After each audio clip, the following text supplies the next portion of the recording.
Hi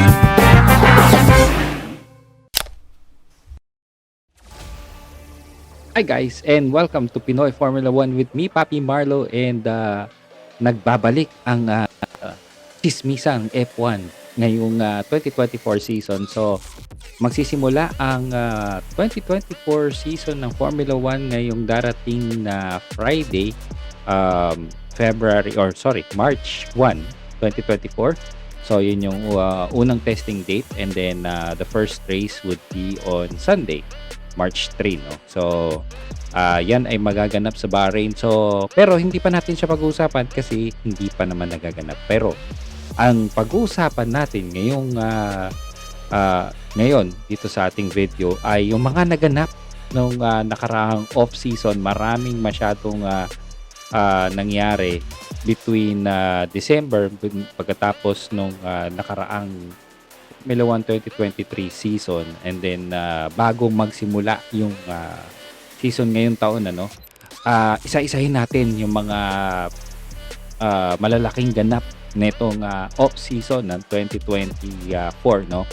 Unahin natin yung nangyaring pagkalas ni Gunther Steiner sa Haas, no. Na in-announce nung pagkatapos ng taon ng 2023, or actually start na ng January, na si Gunther Steiner, yung kanyang kontrata with Haas ay hindi ni-renew.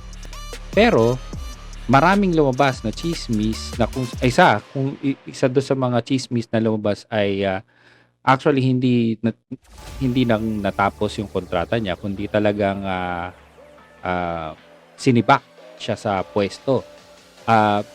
Maaring dahil sa performance, dahil isa sa mga low ranking teams ang Haas noong 2023, no.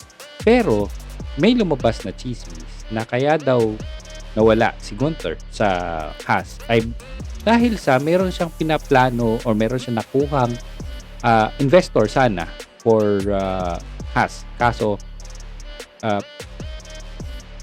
parang kasama dun sa transaction na yon, or dun sa kanilang deal, ay magiging shareholder siya nung team, which is hindi nagustuhan ni Gene Haas yung transaction na yon. That's why hindi na ni-renew yung kanyang kontrata, o hindi rin kinuha yung sponsor na yon. So, kung totoo man yung chismis na yon, hindi natin alam. Pero yun yung mga nabalitaan natin with regard to that transaction, and isa sa mga naging dahilan kung bakit wala na si Gunther Steiner sa Haas. Ang naging pumalit, or ang kanyang naging replacement sa team principal position ay yung kanilang dating director for engineering na si Ayao Komatsu. Sana tama yung pronunciation ko ng kanyang pangalan, but siya yung Japanese guy na kasama lagi ni Gunther sa kanilang mga briefing sessions with the drivers. So we hope na si Ayao ay magiging maganda yung performance ng team nila, and magiging maganda yung influence ng engineering sa kanilang team, no, yung knowledge niya with regards sa engineering, no. Now, ang second na chismisan is yung mga controversial na pagpapalit ng mga pangalan ng mga F1 teams. Marami naman yung mga teams na nag-retain ng kanilang mga original na pangalan, tulad na Red Bull, Mercedes, Ferrari, McLaren, Aston Martin, Williams, Alpine, at saka yung Haas. Yung kanilang mga pangalan ay usually nagkaroon lang ng major sponsor na nakadikit dun sa kanilang pangalan, tulad ng Red Bull, which is yung Oracle, yung Aston Martin, which is yung Aramco,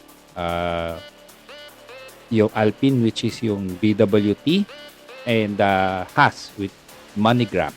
Okay? Pero yung dalawa na natitira pa ng mga teams, no, which is yung dating AlphaTauri, na in-announce naman nila bago matapos yung 2023 season na mag-iiba na yung pangalan ng kanilang team. Ang pangalan na ng team nila ngayon ay Visa Cash App RB. Ay, bumelo pa talaga ako kasi parang haba, no? And yung isa pang team na dating ang pangalan nila ay Sauber or Alfa Romeo Sauber, ang pangalan na nila ngayon ay Stake F1 Kick Sauber. Mahaba na mga pangalan. So medyo good luck sa mga commentator na kung paano nila i-announce ang mga pangalan ng mga teams during the broadcast. Okay, so yan. And then, speaking of mga pangalan, when it comes dun sa mga teams ng Formula 1, isang gustong maging entry sana or isang gustong sana maging member ng F1 ay yung Andretti Motorsports or Global Motorsports ay na-deny ng kanilang entry sa F1. No? Bakit daw sila na-deny? Ang original or ang official na press release ng F1 with regard to the entry ni Andretti or the denial of the entry of Andretti is mas malaki daw yung magiging pakinabang ng Andretti kapag sila ay nakapasok sa Formula 1 instead of si Formula 1 ay mas makikinabang sa pangalan ni Andretti. Meaning, mas mag-earn, mas madadala ng Andretti Global Motorsports yung pagiging F1 competitor nila rather than si F1 mismo or si Formula 1 as a company or as an entity ay magi-improve yung kanilang stakes or yung kanilang earnings nang dahil sa Andretti. Okay? Pero ang chismis kung bakit hindi talaga na-accept or isa sa mga dahilan kung bakit hindi na-accept si Andretti is apparently meron dapat magiging face-to-face meeting ang Andretti together with the F1 management. Kaso, yung meeting invite napunta sa spam folder di umano ng inbox ng Andretti Global Motorsports. Gaano katotoo man yan, hindi natin alam. Bakit napunta dun sa spam folder? Bakit ganun ang setting ng spam folder ng Andretti? Hindi natin alam. Pero ang sigurado sa ngayon, for this year is hindi pa makakapasok ang Andretti sa Formula 1. Okay? So sayang, isa sana sa mga magiging competitors. Okay?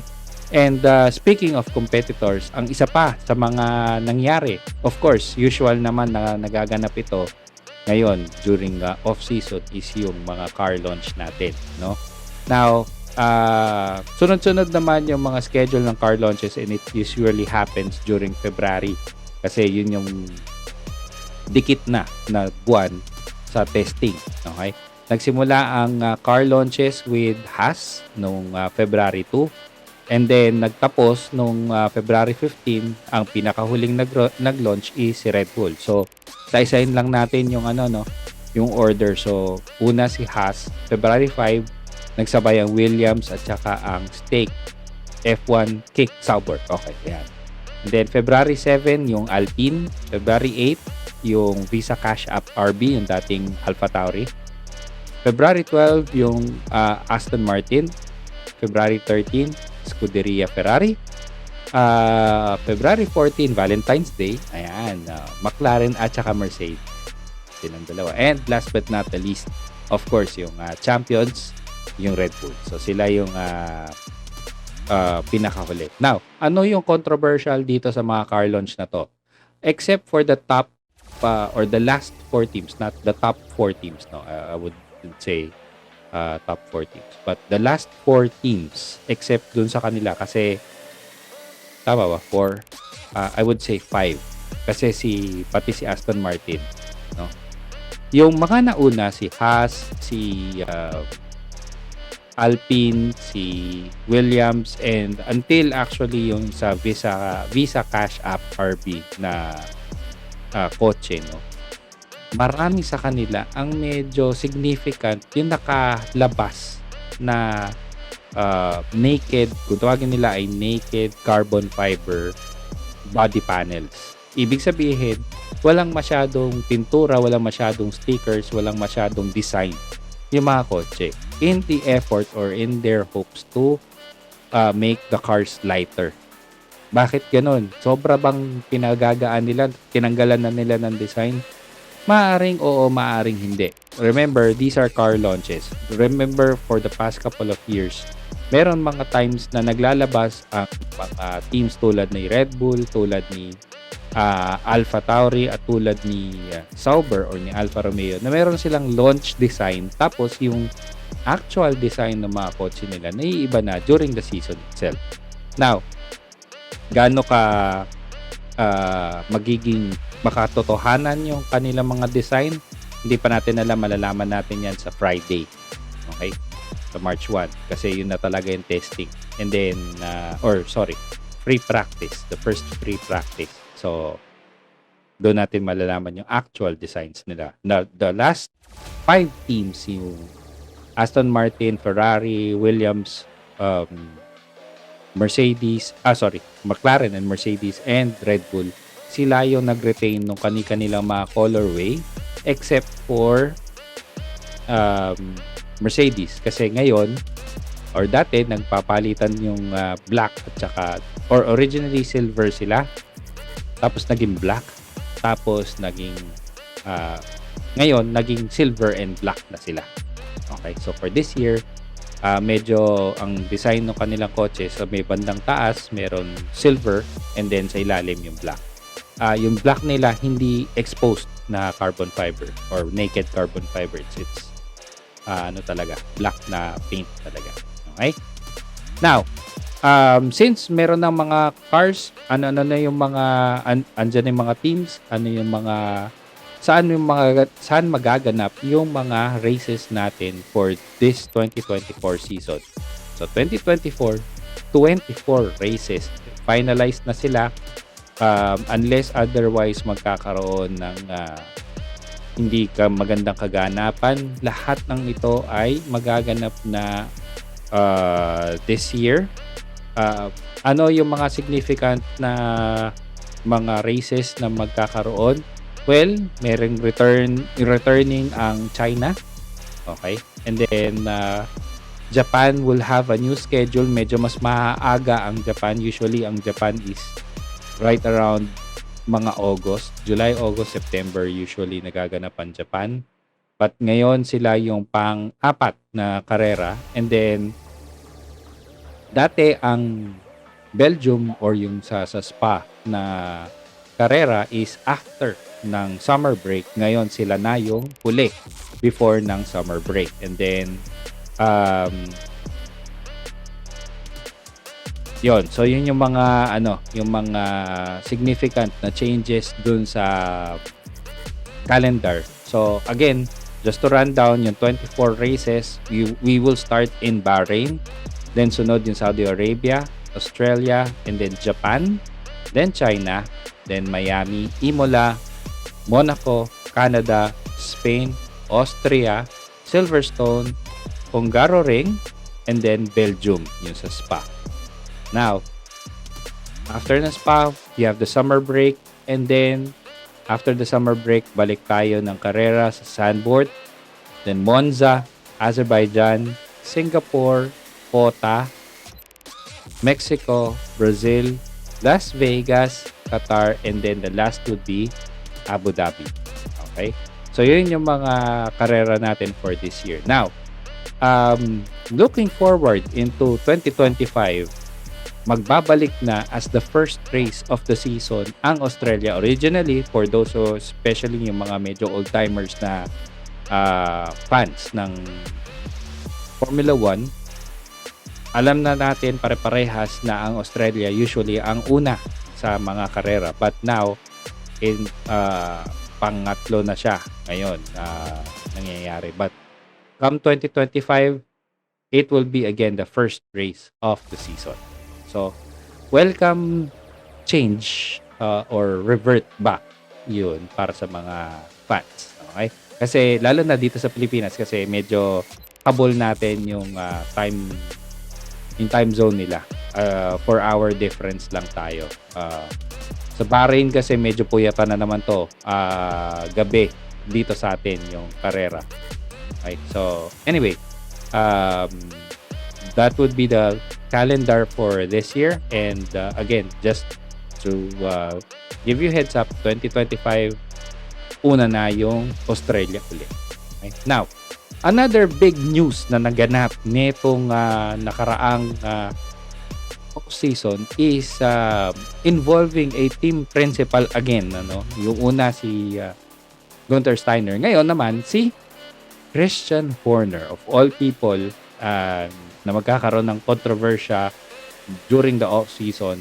Si Christian Horner, he was accused of inappropriate behavior ng isa sa mga colleagues niya or kasamahan niya sa Red Bull. And as of this recording, natapos na daw ang third-party investigation ng management ng Red Bull, and lalabas na nila yung kanilang decision in a couple of days, hopefully before the first free practice ng AON for Bahrain, no? Ano yung magiging impact nito sa team? Depende sa magiging desisyon kung si Christian Horner ba ay masisibak sa pwesto or magre-retain siya. And malaki ang pressure nitong investigation na to, at magiging malaki din ang impact nitong investigation na to sa future ng Red Bull.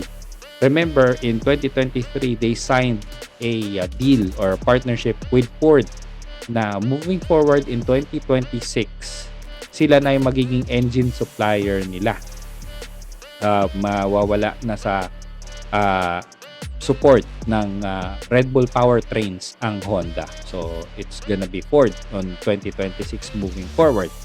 Pero, dahil sa ganap na ito, medyo madidiskaril or posibleng madiskaril yung deal na yon with Ford. Bakit? Kasi Ford as a company has very high moral standards. And apparently, with regard to this case, medyo kung hindi maganda ang magiging solusyon o resolution ng Red Bull management with the case, posibleng mawala ang partnership ng Red Bull at ng Ford. Okay? Ano magiging impact nito sa Red Bull as a team? O pwedeng mawalan sila ng supplier ng makina or partner rather ng makina sa 2026 moving forward, kasi matatapos na ang kanilang deal with Honda by the end of 2025. Ano yung magiging impact nito sa kotse? Posibleng magkaroon ng challenge sa performance, especially napakatagal na ng naging partnership ng Red Bull sa Honda, and sila yung nagbigay ng success sa Red Bull for the past couple of years since 2021, no? Or rather 2022, kung saan sila yung naging constructors champion. So that would be the impact of this case with regard to Red Bull's future. Right? Speaking of future, eto na, isa sa mga pinakamalalaking balita na sumabog during the off-season. At ang masaklap nito, or hindi masaklap, kundi isa sa mga naging controversial nitong decision na to or naging balita na to is magaganap pa siya sa 2025. Biruin nyo, hindi pa nagsisimula ang 2024. Pang 2025 na yung pinag-uusapan. Ano tong balita na to? It's none other than Sir Lewis Hamilton will now end his contract with Mercedes by the end of 2024 season, and finally pupunta na siya sa Ferrari. Okay? Now, marami ang naging haka-haka or marami ang naging chismisan kung bakit pupunta na sa Ferrari si Lewis Hamilton. Isa sa mga reasons daw di umano ay hindi pa rin niya gusto ang development trend or development path ng sasakyan ng Mercedes sa next year, sa mga susunod na taon, dahil sa hindi maganda or maling filosofiya ng pagdevelop ng kanilang kotse during the start of the 2022 regulations. Okay, so simula pa lang doon medyo hindi na naging maganda yung designs ng kotse nila. So, ang nangyari, hindi niya nagustuhan. So, putulin na daw niya yung kanyang relasyon with Mercedes by 2024 or by the end of 2024. Now, ano yung chismis part dito sa deal na to? Ang chismis part dito sa deal na to is because si Lewis Hamilton dun sa kanyang kontrata, yung bagong kontrata niya with Mercedes. Ang hinihiling niya is actually an extended contract. It's a 3-year contract with Mercedes. Tapos, merong mga clause tungkol sa development ng kotse na magiging heavily involved si Lewis Hamilton dapat sa development ng kotse, and magkakaroon siya ng stake sa Mercedes mismo even after his contract as a global ambassador nung brand ng Mercedes. Apparently, hindi daw binigay yung mga kahilingan na yon ni Lewis Hamilton doon sa kanyang current contract, yung 2-year contract with an opt-out after the first year. So ngayon, dahil dito sa transaction na to, yun yung napilitan siya na putulin yung kanyang relasyon with Mercedes and mag-sign siya sa Ferrari. Una, because inoffer ng Ferrari yung mga options na yon na kung bakit yun yung gusto niya, tulad ng development saka nung pagiging global ambassador ng brand, no? So inoffer di umano yon ng Ferrari sa kanya sa kontrata niya. And also apparently yung kanyang childhood hero na si Ayrton Senna is supposedly would move to Ferrari during the 1995 season. Unfortunately, namatay si Ayrton Senna noong 1994, no? So, hindi na nangyari yung move na yon from McLaren to Ferrari. Now, being his childhood hero, si Lewis Hamilton would like to fulfill yung dream ni Ayrton Senna na yon na maging driver ng Ferrari. So, isasama na natin sa listahan, mahabang listahan ng mga successful drivers ng Ferrari, si Sir Lewis Hamilton. So, marami dyan tulad ni Fangio, ni Schumacher, ni Niki Lauda, of course, Kimi Raikkonen, still the reigning last Ferrari champion, Fernando Alonso, and Sebastian Vettel as some of the champion racers na nagkarera para sa Ferrari, no? Will Hamilton be successful with Ferrari? Hindi natin alam. Pero hopefully maging successful siya for the sake of Ferrari, not for anything else, no? We hope na makuha niya yung kanyang pang-8 world championship bilang driver. Pero more than that, as Ferrari fans, we hope na makakuha din tayo or makakuha din sila ng Constructors Championship after decades na hindi pa sila nananalo. The last time na nanalo sila ng Constructors was during the time na nanalo rin si Kimi Raikkonen as driver. That was 2007. So that's 17 years, no? In the making. 17 years na.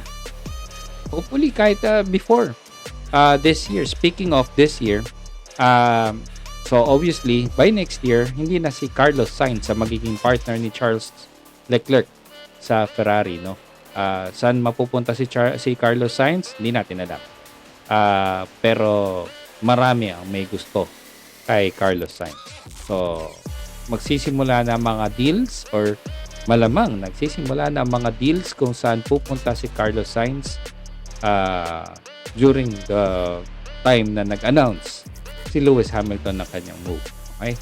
Now, another thing na nangyari nitong off-season, obviously, karamihan ng mga bagong fans ay inaabangan ang pagbabalik ng Drive to Survive, yung season 6 ng Drive to Survive.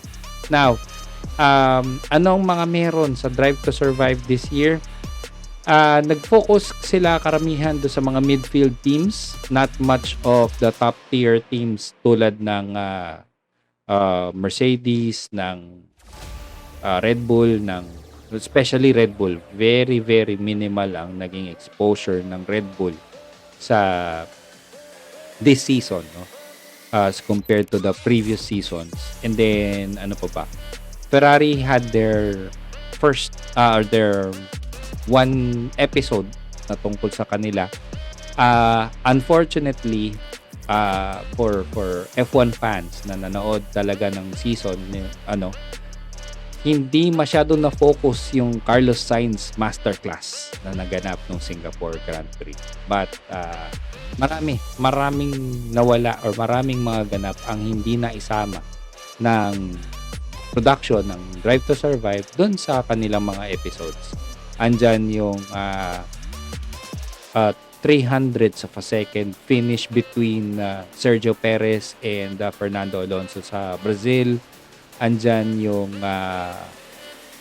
iba't ibang yung masaklap na mga ganap sa COTA, sa Miami. Ano pa ba? Yung napakainit na karera sa Saudi, if I'm not mistaken, last year. Was it Saudi or was it Qatar? So, yon yung karera na yon na kung saan marami ang medyo naubusan ng lakas, hindi na nakatayo sa kotse, na-dehydrate. Even Logan Sargent did not finish the race due to exhaustion, no? And speaking of the drivers na hindi natin nabanggit kanina, no, but the lineup of the drivers for this year remains unchanged. Ibig sabihin, walang bagong driver sa kada team. Wala pa rin naglilipatan so far. Okay, so sino yung drivers ng kada teams last year, sila pa rin ngayon. Walang bago. Okay? But expected, obviously, next year, mag-iiba-iba na yan. Okay? And speaking of, the last na ganap, na malaking ganap during the off-season is obviously yung pre-season testing na kakatapos lang last week. Okay? Now, early results for the pre-season testing. Again, disclaimer for the pre-season testing, guys. Walang katuturan, walang halaga, walang bearing ang resulta ng pre-season testing sa maaaring maganap during the actual race season. Okay?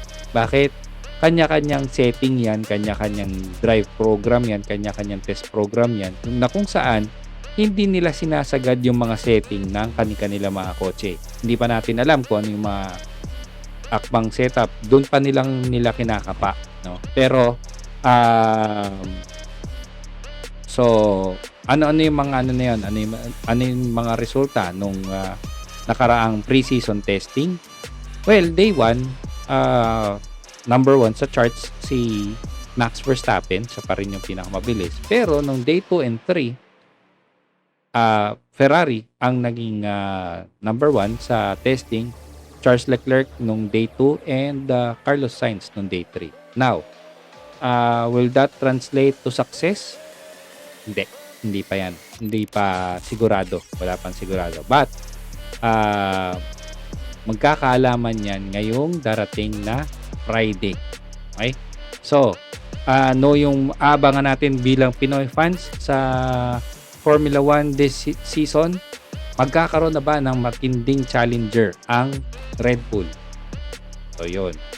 Kasi masyadong dominant ang Red Bull nung mga nakaraang taon, no? Winning 22 out of 23 races. Diba? So, tapos dun 19 yung kay 19 yung kay Max Verstappen. So, masyadong dominant ang Red Bull last year. Okay? So, magkakaroon na ba ng ibang teams na mananalo this year? Malalaman natin. Sino yung pinakamalapit na magiging challenger nila? Sabi ng Ferrari, okay na yung kotse nila. Sabi ng Mercedes, medyo okay na yung kotse nila. Sabi ng Aston Martin, magiging consistent na daw sila. Okay?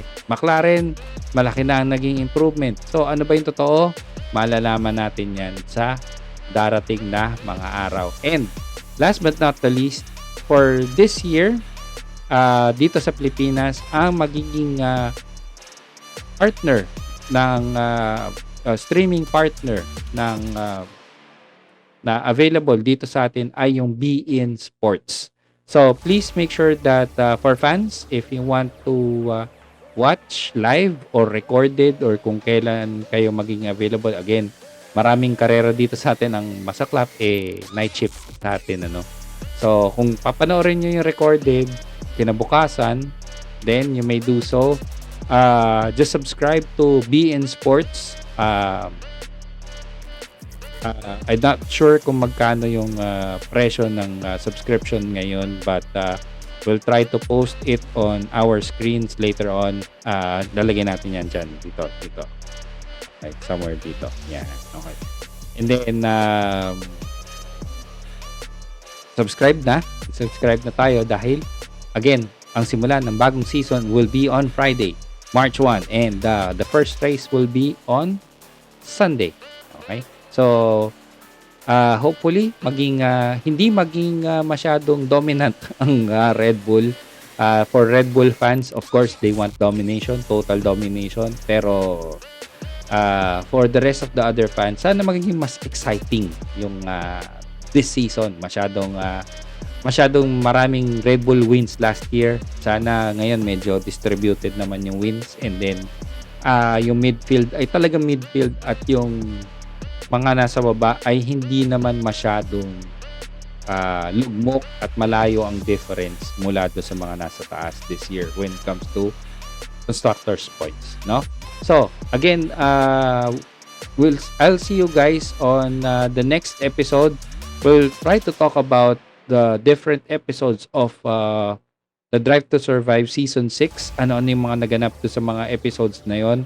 Ano yung mga hindi na isama ng production ng Drive to Survive, at saka yung mga na maganda namang naisama nila, no, for this season's Drive to Survive episodes. Okay, so watch out for that episode. So again, my name is Papi Marlo, and please subscribe and like this video, and this will also be uploaded sa ating podcast channel sa Spotify. So I hope that you guys like this episode, and see you guys on the next episode, and enjoy, stay safe, bye.